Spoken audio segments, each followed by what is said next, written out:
All right, kids, car is still jacked in the air. I just did one side. So that's stock offset.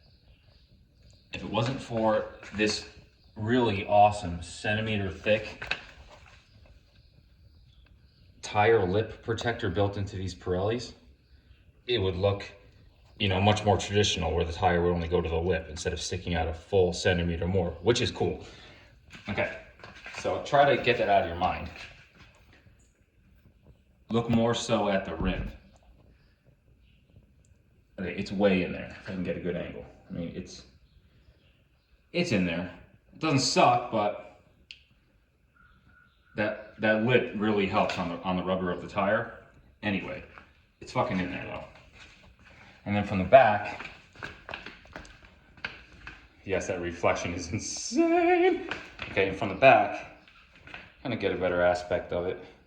It's not terrible, but it's in there. Same thing with the front. I mean,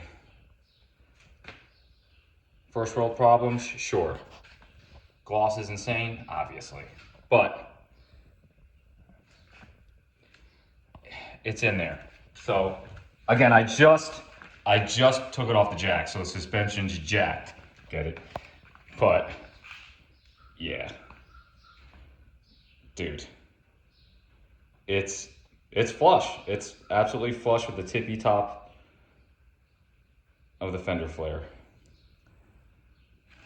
And it looks awesome.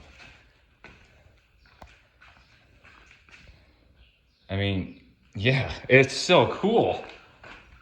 I can't wait to actually move the car. Definitely gives it that. It accentuates the factory fender flares big time. Try to keep your eyes on the tires, not the gloss of the ceramic Adams coating, please. Jeez, you guys are so annoying. Look at that. Now it's like the car has a wide body kit, and it's gonna be slightly even more pronounced once I roll this car around to do the other side, because the suspension is just up in the air still. Oh man, so cool. Audi Performance Racing Products. Thank you, and please, thanks for tuning in to another fun episode of Quattro Productions. What?